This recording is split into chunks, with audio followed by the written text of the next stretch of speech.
Thanks, guys. On this week's A.T.V interview, we're sitting down with Foundry 42 Studio Director and Global Head of Production, Mr. Aaron Roberts. Aaron, how you doing, man? It's good to see you again. Good. So thanks for taking the time to be on the show here. You're only in town for this week. And you've been very busy. You've been in meetings with Ricky and Tony and discussing all manner of... Yeah, we have Todd in town as well. Just doing a bunch of design stuff on the persistent universe side of things.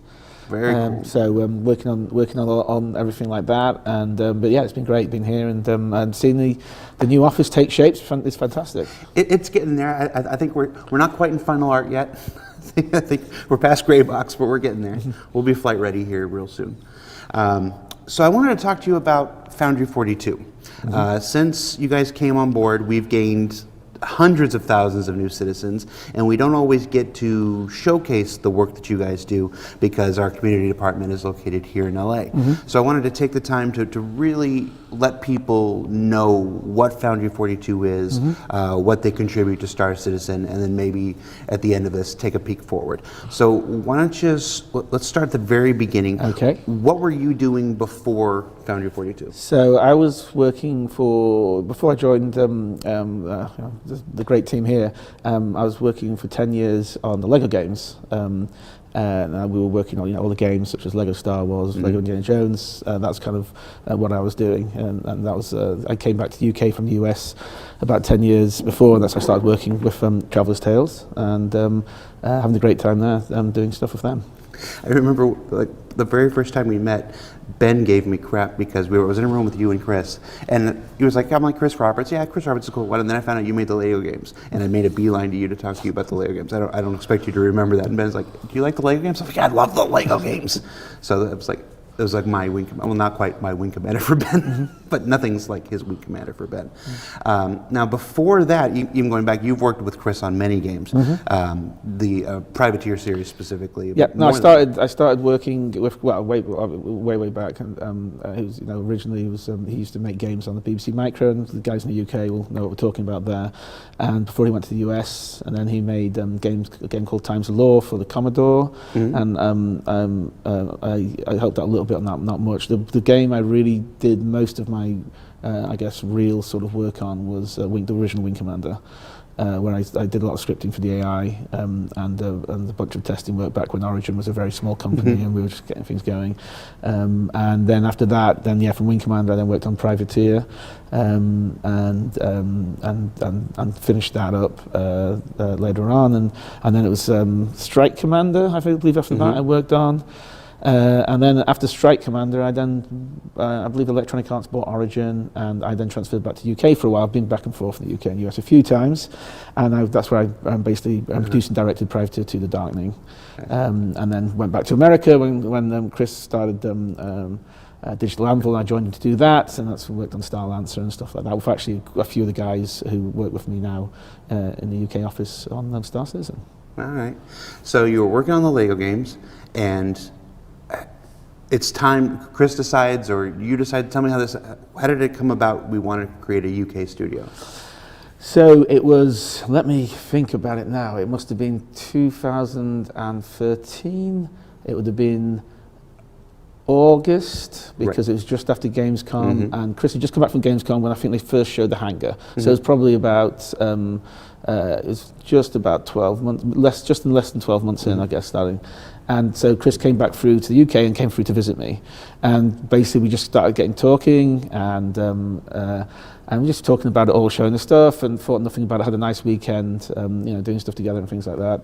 And then I was actually driving to the airport, and just as we were pulling to the airport, Chris literally, I drop him off, we're at the lay-by, and of course you're not allowed to wait. And Chris just opens the door and just says to me, oh, why don't you come and join us?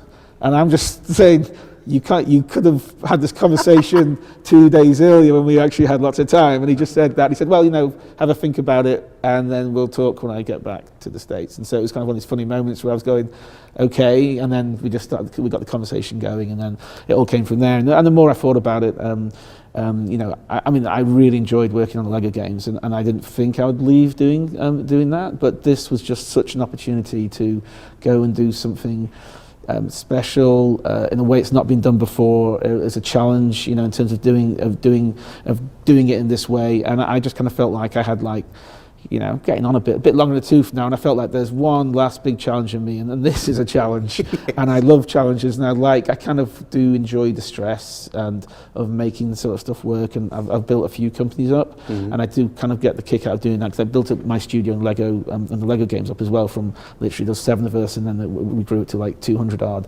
And I just kind of enjoyed that, trying to get the team together, working on stuff like that. And so, and it was just going to get and work with Chris again as well. I always enjoyed working with Chris because although he's a very hard taskmaster in terms of what he's demanding of what he wants to see, but that's why he makes that level of game he does, because he's not just trying to, hit a certain level. He's not shooting for the moon, he's shooting for the stars, right? I mean, that's Star Citizen.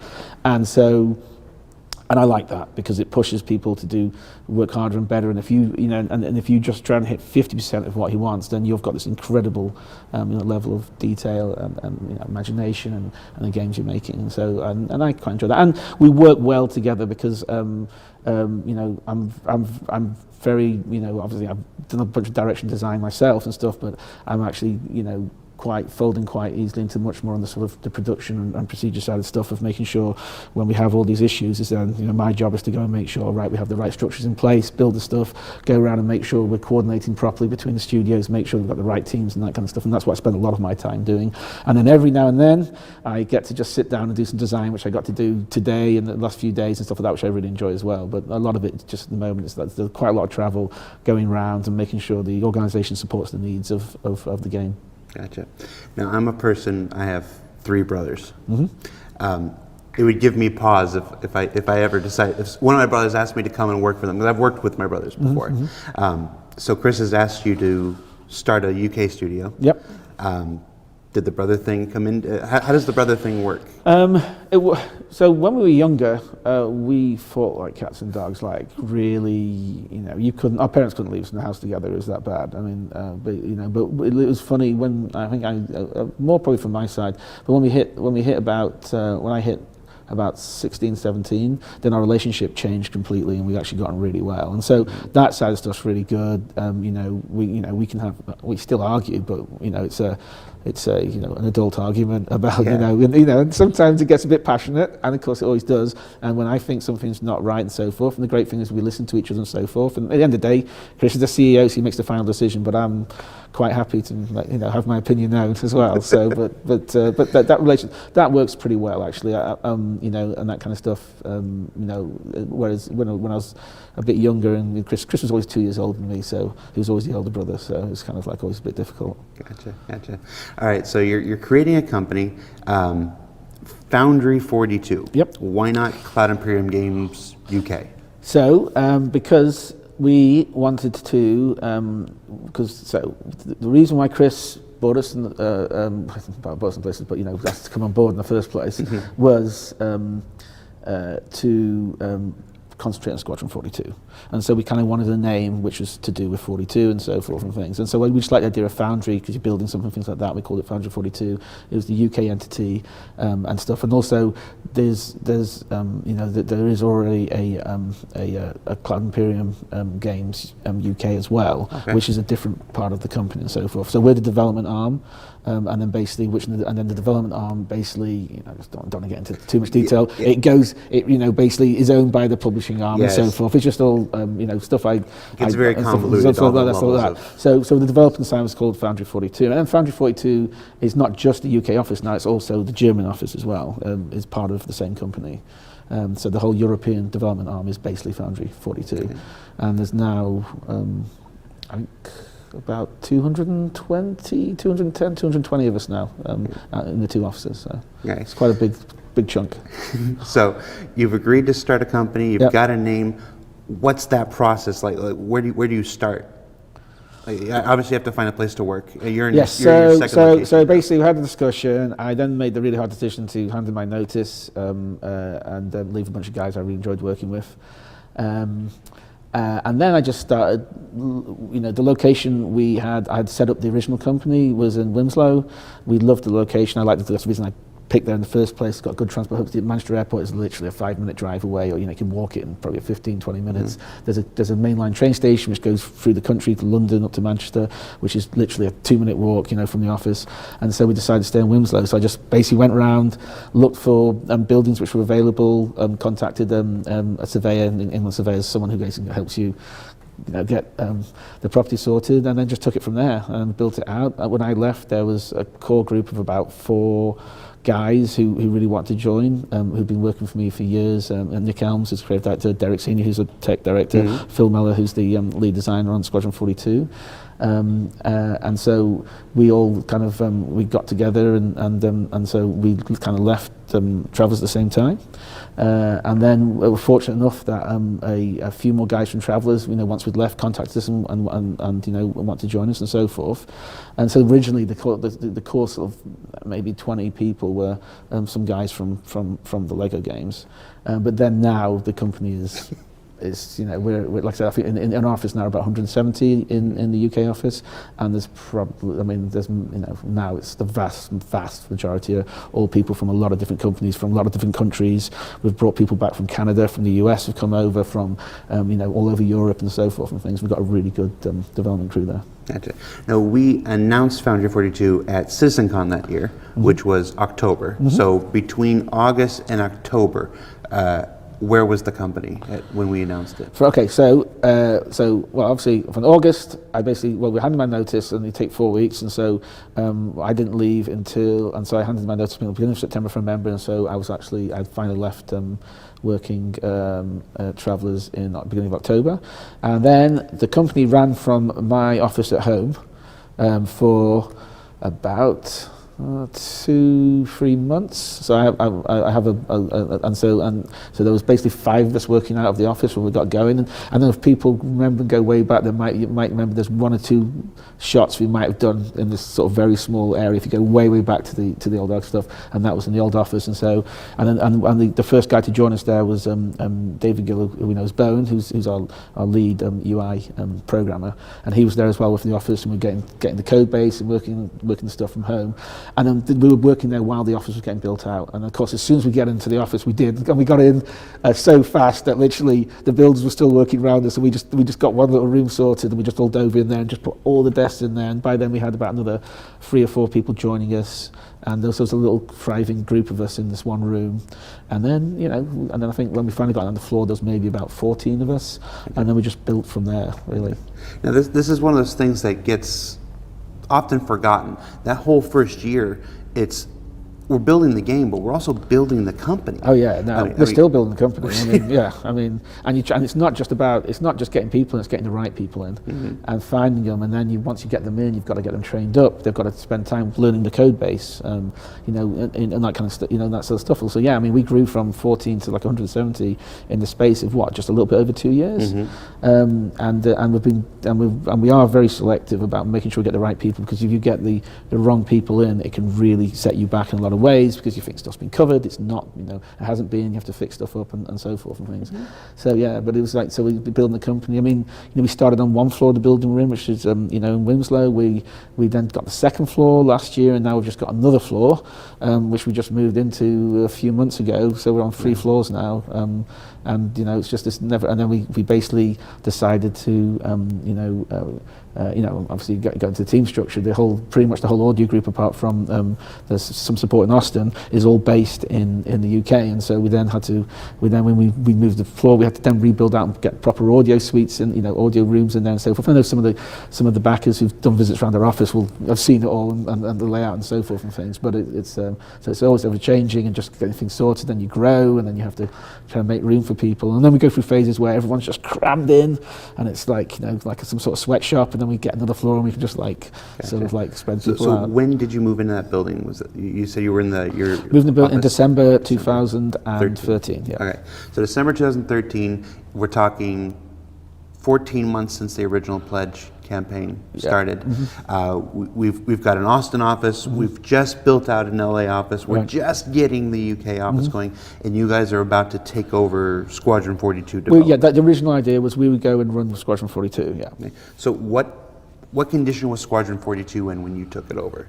It was obviously it was very basic, so it's sort of bare bones stuff in terms of like the whole project. I mean, you can't that's what when you're dealing even having the leg up of having the Crytek. Obviously, the technology needs and has needed, and as everyone knows, I mean, we spent a huge amount of resource and time last year, basically making sure it could run the way it needs to do to run the game and so forth. So we have just in terms of like all the 64 bit changes we have to make, all that kind of stuff is a huge amount of work we have to go through, and so you're building the code base out, you're making all these sort of changes to make the game work, and Squadron 42 is the same, because obviously it's a shared code base, and so we're working on it. So we basically started working on the assets, we came out with what the story plan was and worked that with Chris and Dave Haddock, and then Will came on as well, working on the stuff and things to get the story fleshed out, and then we have a large design, and then we started hiring the designers to then start getting all the levels broken out, so we have like the sort of different levels there to play through and so forth.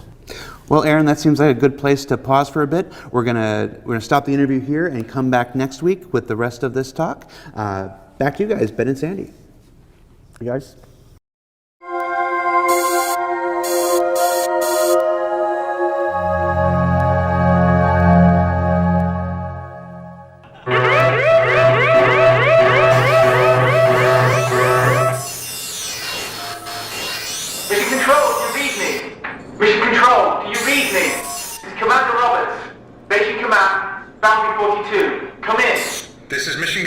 Receiving you, Commander.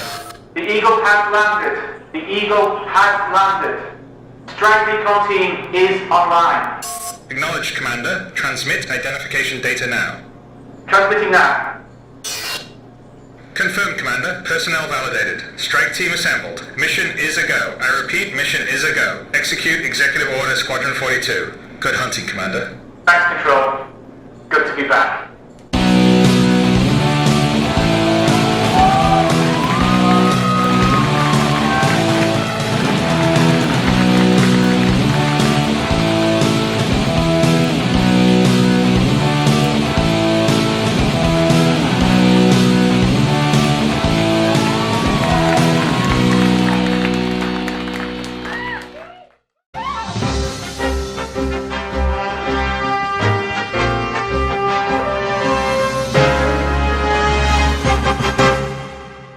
You've sort of led me into this now. We're talking about different departments. There's the audio, there's the designers.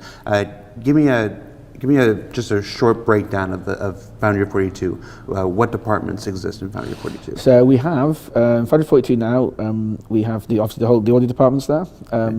We have the environment pipelines read out of that is led out of the UK. So we have about, I think it's about 18 environment artists in the UK, but then also we have environment support in Canada as well. From behavior? From behavior, right. And then we have the ship pipelines led out of the UK as well, and we have I think it's about 17, 18 ship artists in the UK, and I tell you what, you need them when you're making capital ships.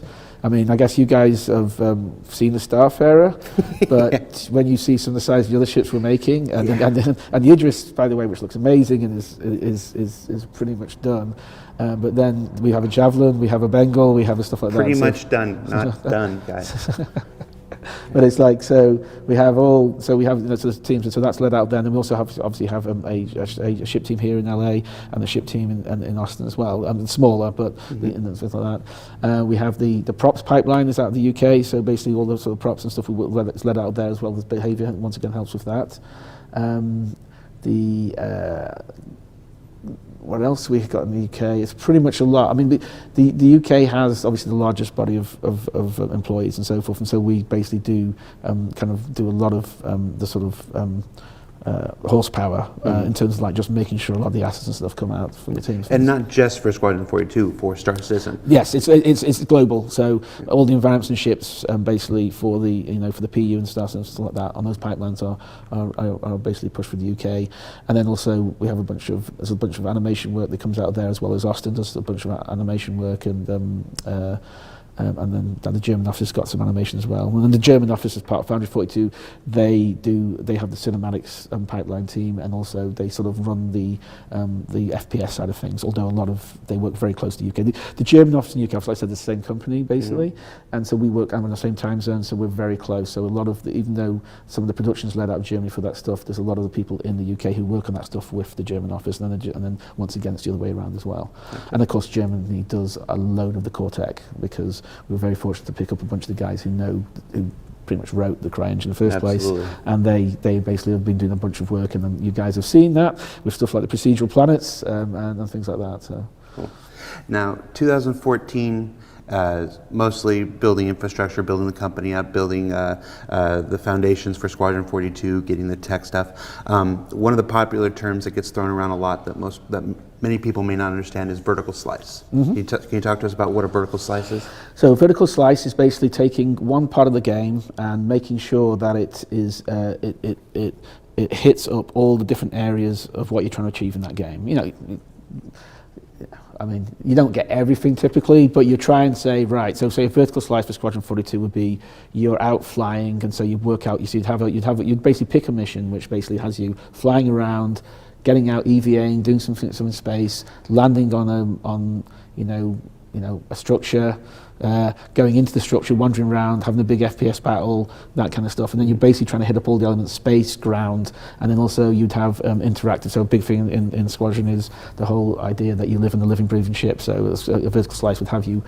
also wandering around, the ship you live on, talking to people, doing stuff, as well as then the story elements and the cinematics and stuff like that. So that's kind of what it is. And so you're taking a little section and saying, this is basically the game in this little section, and this basically proves that we can get all this sort of stuff done. And then you sit there, and if you look at it and go, wow, that's awesome, then you know, Craven, all we're doing now is going down, is knocking out all the other rest of the stuff. Gotcha. So anything else you were working on in 2014, vertical slice, getting the technology ready, 64-bit conversion? 2014, no, I mean, a lot of 2014, so basically I said, we came on to do Squadron 42 work, but then there was and originally when we came on, the team we weren't planning on actually having a large studio. That was not the plan. We were maybe 40, 50 people, we were going to work on some stuff, we were going to do some outsourcing and so forth things. One big thing happened in the UK, which actually then changed, and this is what it's changed around the way we do some development, is the UK government brought in a tax credit, which basically meant that for development for games and so forth in the UK, that if basically to incentivize to bring back, because the games industry in the UK has been pretty run down and stuff like that, and especially where I live northwest, even more so and so forth, and so it's been really good for the UK in terms of a lot of things. It was great, because like I said, we've been bringing people back to the UK as usual, but they basically give you this tax credit where they'll give you money back for the money you spend, and so it just all of a sudden became a really obviously. Of course, you're going to, when you have that sort of ability to not only, obviously we're very, very lucky to have all the support from the backers, but then if we can use the backers' money to get more support, so we can put more money into the game, because the government has tax credits, which meant that we decided then we were going to expand the workforce in the UK, and it made much more sense to basically put more bodies in the UK than in other areas where there wasn't the sort of incentive from the government. So that's kind of what happened. So we built the whole team up for that kind of stuff. And as we built, we then said, well, it's not just Squadron 42, which we'll be doing in the UK, then we should actually be supporting the PU. And so now we do, in the UK, yes, we are heavily doing Squadron 42, but and the same thing is, we get a lot of support Squadron 42 from the US as well, and from the German, and from the Frankfurt office, as well as Austin here. So everyone works together on Squadron 42, and everyone works together on the Persistent Universe. But then we also do a lot of, so we do the FPS stuff, like we talked about, German office, we do that kind of stuff, but we do a bunch of stuff on everything together as one company. And I think originally it was an interesting dynamic when we first started, because you can have this between the studios, because you have an ability to work really well together if you do it right, because basically we're working on something in the UK, and then like now I'm in the US now, obviously over here, and then they do a handoff, and so I'm here, we'll have the handoff, and then if there's any issues, we get to fix those stuff, and then we do a handoff back to the UK, and it works really well. So you're almost getting 24-hour development and to support and so forth. However, if it's not organised right, it can go the other way, because then you're waiting a day to hear back from someone and so forth. And I think, you know, and so we worked through a bunch of those issues, you know, in the early days, in the early 2014, of how we're going to work together as an organisation, and then getting people, and then also really working out who owns what in a lot of ways, because it's really important that, like, you don't feel, you know, that everybody understands what their ownership is, what they're in charge of. Because if you get a situation where two people aren't sure who's doing what, or who's in charge of what, then, you know, it can lead to, discussions and, you know, problems and morale issues and so forth and things. So it's very much so a lot of the stuff that I've been doing, we've been working out is like exactly who's in charge of what, and it's very clear production responsibilities with different producers in different studios. And even if there's people they're working with in another studio, if they're the guy in charge of that sort of stuff, then they know that they're the people coordinating it. So you don't have stuff, because it's not only just the fact that people might get upset, oh, they're treading on our toes, but it's also the fact that sometimes stuff just doesn't get done because everybody goes, oh, I thought you were doing that, and they go, oh no, I thought you were doing that. And so now, you know, we've been just, as an organisation, as we grow, we've been basically working through all these issues, making it a lot better, and now it's like really great the way the organisation works together, and just it's really solid. Yeah, we didn't have the benefit of being a company that's existed for 5 years before we started this project. Absolutely. So we're having to discover these procedures, write these protocols. Oh, you're building everything, organisation. You're building, it's everything to do with that. So we're trying to build a game. We're trying to fund the game the way it's never been done before. We're trying to build it in the way it's never been done before. And we're trying to build an organisation at the same time, and it's a lot of fun. Yeah. But we are really fortunate, because I have to say I have never worked with such a talented bunch of guys. They're just like this group of people just from all over the world, just really good. So it's a lot of fun. Well, you're welcome, Aaron. I do what I can. All right, so 2015. Now we're getting ready for the performance capture shoot. Yep. For Squadron 42. What was that like? How do you set up something like that? How did we get in bed with Imaginarium? So that was more, once again, because originally we were thinking about doing it was going to make sense to do the shoot in LA. But once again, because of the tax credit situation, once again, as I said, masterstroke by the government, as far as I'm concerned, we decided to move it to the UK, because once again, any sort of money that's spent in Britain is 20% back. So we're working in Imaginarium, working in Ealing Studios, and so you get that tax incentive back again. So that was basically the reason for doing it in the UK. And Imaginarium was because we went and we spent some time going around talking to the different houses and the people who we really felt were in sync with us, and felt really good to work with, and had very good conversation with and stuff like that, and really seemed to be shared our sort of ideas of what we want to do, but also in terms of where technology was going and how we maybe could work together and do stuff. We're Imaginarium, and so we had very good conversations with them. And so we decided to basically, go that route. And then John Schimmel, obviously, who comes from the background of linear production, then put the whole thing together. We got the people in.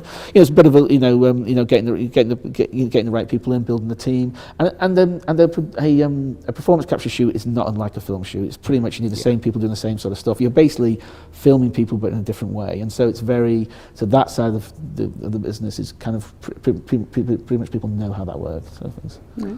What was it like getting those emails from John Schilmer, whoever, that, oh yeah, we've got Mark Hamill, oh yeah, we've got Gary Oldman, with those good moments were you there? No, it's good. I mean, I think with some of those guys, it's fantastic. The cast was a really great cast to have, and that was a lot of fun. And it really helps because Chris has got some good relationships with some of those guys from his past and stuff. And so, and it's kind of like, and it's fun just when they get on the set as well. Just seeing the guys there, and I think they kind of had a lot of fun coming on there and doing and working on the and doing this as well. So it was all around a great experience. Okay.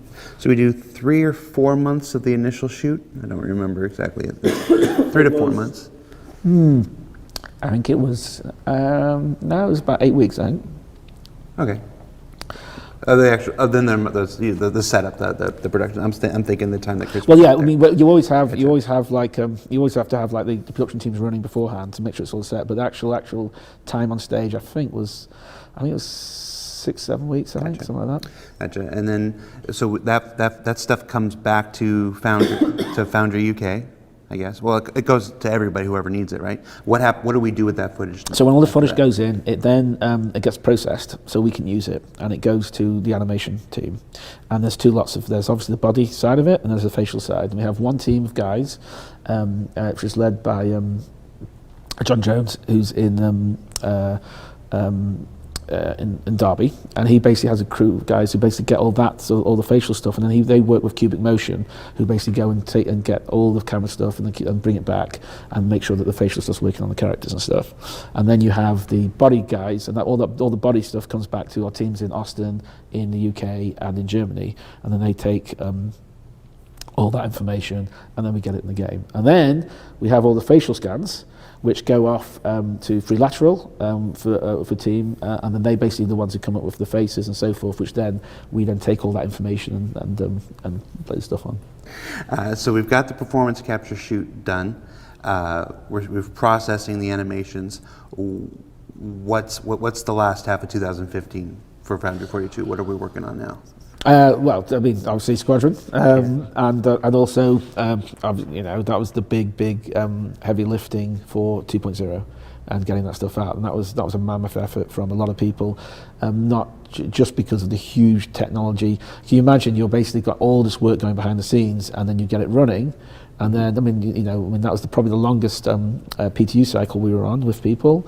But basically, you're basically throwing out a whole new code base, and so you're just working through, and so that was a good amount of work. So the decision is made to create the mini PU, the baby PU.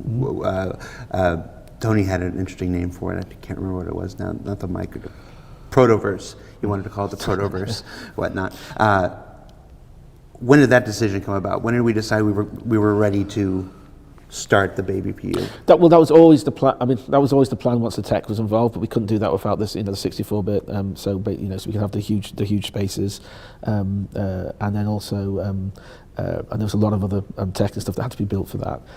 But as soon as we had that, then the idea was what we were going to do is get actually the seed of the experience of what Star Citizen is out there, and we're going to start with basically doing a little corner of the Crusader, and so that sort of area, and then we're going to build out Crusader, to basically become the first sort of like system with all and stuff, and so we'll have all different planets in there, and then the system is Stanton. Thank you. We talked about this before, and it always slips my mind. And so basically, what we're building out is Stanton system, and we're going to build out all the locations of Stanton system. We're going to get the players doing lots of stuff through, because you know how the systems are so huge. There's a huge amount of gameplay. I mean, there's more gameplay in one system in our game than there will be in most games out there, and so now what we're doing is we're seeding in all the different locations, and we're putting in, we'll be putting in the ability to do missions you can always kind of do, but persistence goes in very soon, and with persistence then basically you have the ability to go in and earn money and do stuff and buy stuff and play and trade, and obviously as things we'll layer these in, but you'll be able to trade, and you'll be able to go mining and earn stuff, and you'll be able to do different missions, and you'll be able to do things like that and so forth. And so this is what we're doing. So right now, this year, what people are going to see is a huge, they're going to see the whole of what Star Citizen just taking shape and the ability to do that, along with obviously all the sort of capital ships that are coming online, so people can really just do cool things together and that sort of level as well. Okay. So shopping is going to come online here soon-ish, no dates. Shopping, and that's not just for ArcCorp. There will be some component of that eventually. No. This we will be putting shopping in Crusader. Gotcha. So there'll be a little boutique on the Stanton system. You'll go there. You will basically be able to so you can go down. You're playing the game, and you earn some what we're going to call alpha, UEC, and you'll go in, and you'll be able to go and play the game, and you literally will play it like you would play a game, and you go and trade, you'll earn some money, you'll spend some money, there'll be items you'll be able to buy and so forth and things like that. And we're going to run this alpha UEC cycle for probably a long time, and then every time we come up with a new version, we'll probably wipe it and start people again, and then we'll adjust stats again, and so we're going to use this as a huge balance pass and keep on going with people, but all the time people will be able to play and actually go and experience and build stuff up and buy new stuff and weapons and components to put on their ships, and buy clothes and do all this kind of stuff and things like that, and buy armor and weapons, and actually earn and do stuff and get together with people and do things like that. Okay. And to clarify for those, we are in alpha and we have UEC, but what we're talking about is a new temporary currency that we're at the moment calling alpha UEC. Yes, so basically anything, UEC is something at the moment that people have paid their good hard earned cash on, and if you buy anything with that, then you get to keep it, you get to use any time. stuff like that. So if you've bought it with your actual UEC, then you'll have that when you go into Crusade, and you'll be able to use those sort of items. All we're talking about here is we're going to give the ability, which I know a lot of people have been looking forward to. So basically, when you go in, you'll now start earning UEC in the game, but it won't be the same as that money you paid for. Because, it's like funny money. Because yes, it's funny money, because basically we want it in there so people can go there and test it and do the system and buy stuff and build themselves up. But obviously, once, like I said, obviously at some point it'll get wiped when we maybe do a new video. I mean, sometimes we may not wipe it, sometimes we may, and so forth. But the idea is when we have big new upgrades, then we'll probably wipe it and then get people starting again to test it, because we may well be changing prices, we may be doing this sort of stuff, we may be adding new features or items and so forth, new missions and things and all kind of stuff and so forth. So basically, the Alpha UEC is basically just for people to go in and play that. So if you've just got your Aurora and that's it, and you're going to go in, and if you work really hard and go and do a lot of missions and earn lots of credits, you're going to be able to upgrade your Aurora. You can buy a new ship, all that kind of stuff. Although buying a new ship in the game is quite expensive. Yeah. You don't. It's like if you went and bought like an aircraft carrier, and nowadays, it's you got to. It takes a long time to get there and so forth and things like that. So it's a thing that we can use. We can dump a bunch into the market. We can pull a bunch out of the market. It's how we're gonna figure out the entire economy, basically. And the great thing is we're going to have our community with us, helping us. Explore that, balance it, get the feedback. I mean, already on the PTU stuff we do, it's fantastic. I mean, just right now in the middle of getting 2.3 out, and the feedback we get is immense, because every morning, I've not said it before, but we literally are on the forums, and on a daily basis, we have guys who specifically just go through, look at the issues, get them down, look at okay, are some issues just like a single thing, or is it a lot of people and so forth? We get that sort of feedback, and we get that feedback every morning, and then we go through it, and then we get to implement that stuff, and that's why we can have really fast turnaround and stuff, which we just you don't get anywhere else, and we can't afford to hire 100,000 testers, right? So it's great having this community which supports us, not only financially but actually, just to come and basically, work with us to give us the feedback we need to make the games as good as it's going to be. Okay, so we're adding shopping, we're adding cargo because that's necessary for trade, I assume. Mining, I assume that'll be some part of Yila in the asteroid field, I imagine. We had Luke Presley on the show a couple weeks ago. We talked about voxel asteroids eventually coming to support that. Don't forget, our procedural stuff is just around the corner. Yeah. I noticed Crusader moved a lot closer to the space station in 2.3.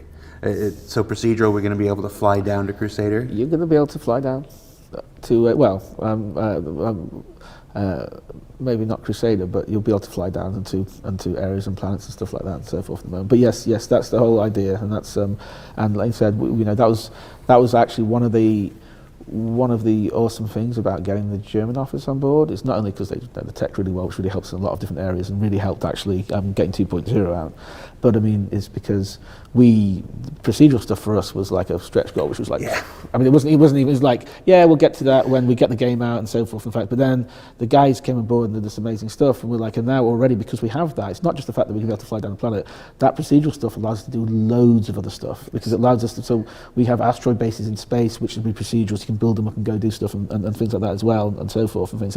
So and all that tech, and it allows us to do a lot of other things, which is people are going to see the goodness of pretty soon. So I remember the day Chris came. We're in different halves of the office. He doesn't usually come to our half unless he's leaving for the day. And he comes over with a flash drive. He comes to my desk. I'm like, Chris is walking to my desk. What is going on? He goes, put this in and watch this. He was so happy. It was the very first iteration of Pupil the Planet. Yeah. And we just showing it. He goes, Ben, come here. And we all gathered around and we watched it. We were all just flabbergasted. Now it's like, we're here already? It's like, we're here. No, I mean, and the funny thing is, it's like, because it was Christmas time just before, and Marco, who's been working with some of the guys over there, just said, I think we should just show this, and I didn't really know what to expect, and then it's like, wow, okay, and then they had all the tech working, and then Sean did a lot of work on that, and as well, and getting stuff and stuff like that. But it was pretty amazing stuff. Marco's fantastic. I've sent him a couple requests for interview stuff, and he's just like, I just want to make the game. Yes, the German office are not big on interviews. To be honest, we're not in the UK either. No, we're not. I think it's a European thing. The cameras are not not our friends. So That's all right. we try and stay away as much as possible. It's worth it for you guys to make the game that you guys are making. So we're happy. You know, some folks are like, why don't you get them on camera more often? It's like they're making the game. You know, us Americans are a little we're a little celebrity happy. So we're happy to be in front of the camera. Hi, Mom. This gets asked a lot, so I want to ask you, what happens when Squadron 42 is done? When Squadron 42 is done, then we basically move on to episode 2. And then obviously a bunch of other work for the PU. As I said, the teams, it's one code base, the team's very interchangeable, so people will be working on, the different things and stuff like that. But because we a lot of the work we do now for the persistent universe is we drive it all with Squadron 42 features and assets, and then basically when those come online, then the persistent universe guys can then take that and then put it into the game. Gotcha. And so, when we see updates will come, and then stuff will start working. Like, oh look, the radar and scanning is doing lots of cool stuff, and of course this is all stuff for Squadron 42. But then it's been used in the persistent universe. And then the great thing then is people in the persistent universe are using it, and then we're working out, okay, this is how they use it, or this is cool, this isn't cool, and then we make those changes back in. But the great thing is it just enhances the experience for Squadron 42, because basically, all the fixes, everything they're doing, all the feedback we're getting means that when we actually ship Squadron 42, it won't be, we'll have had like a couple of years of feedback on what works and what doesn't work, which is why I'm really excited about it, because I think we've got this opportunity to make this game which is going to be really well thought through, and a lot of the systems and the way things work, because we'll have so many rounds of feedback about the stuff. Yeah, I'm super excited about Squadron 42. I'm more a multiplayer guy personally. I haven't played a lot of single player games in the last couple of years, but everything I've seen for Squadron 42, and I've tried to stay away. Which is hard working here, but I've tried to stay as spoiler free as I can. But it looks everything I've seen looks so amazing. When you're wandering around the Bengal carrier, as one does, javelin, all those kind of stuff. So it's a funny thing, because a lot of we've got a huge ship team, and they're working on stuff, but the vast majority of the assets we're working on are all Squadron 42 assets, and we use a lot of the PU stuff will be in Squadron 42 as well, but there's a lot of assets there which are not in the PU now, won't be until after Squadron 42 ships. And so, although yes, we've got the Starfarer out, which is in Squadron 42 as well, and people play that, and obviously the Idris and stuff like that will come out, but there are so many other ships there which you won't see, and of course at some point now, then we will start putting them into PU, but that'll be pretty impressive when you go to a system, and then you jump in, and there's just like a huge Bengal carrier sitting there with like its fighters around it and stuff, and you better not be a pirate at that point. Which leads me to my last question for you. This is a big one from our community, so I have to ask it. The Idris. Are we going to see it in the persistent universe, in our hangar? Well, obviously not in our hangars, but are players going to get access to it before Squadron 42? That's still up for discussion. There's two chains of thought on that, and I don't think it's going to be ready soon. But whether we're using it in Squadron 42 now. It's been set up in game. There's a lot of stuff going on for it. So that it's actually, I think some of the backers who come to our office, we love showing them everything, and they've seen it and they've walked around and seen the ship. It's just more about whether, because it's a big part of Squadron 42, and it's actually going to be the ship you start on and live in for a while, it's whether we just want to, if we feel like we may be spoiling it for the players, if they, if we put it out there and everyone knows this inside out and all that kind of stuff, then when it comes to Squadron 42, it's not going to be such a novelty. And so we're going to have to make a call or a thing on that. I mean, about what we do. Yeah, there are virtues on both sides of the argument. Now, obviously, I know people who've paid for their Idris and want it, will go, I want my Idris and I want to do that kind of stuff and things like that. But yeah, there is that stuff. And there are other areas where it would be, although the ship will be done and it'll be working for what we need for Squadron 42, because it's a single player campaign in Squadron 42, and because you are not actually piloting the ship yourself and so forth and things, it completely flies properly, that kind of stuff. But a lot of the seat action stuff, there'll be, because it's a big capital ship, and the way we do seats for larger ships, and you'll start seeing that for the Starfarer, and stuff like that are kind of different, and so there's a lot of UI drill down on what each seat can do, and so there's a little bit of work around that as well. But yeah, it's going to be, I can't give right now we're holding on to it. That may change depending. You gave exactly the answer I was wanting, so we're still deciding. Completely ambiguous. No, it's just we wanted to get that information out there that a call had not been made yet. So Aaron, thank you so much for taking your time to chat with us. It was a very long interview. We had to split it into 2 pieces, but we'll put the whole thing up after the fact on our YouTube so people don't have to watch it in 2 pieces. Thank you so much. No, thank you very much. It was fun, being here. Yeah, Good have stuff. a good flight back, and back to you guys. Thank you.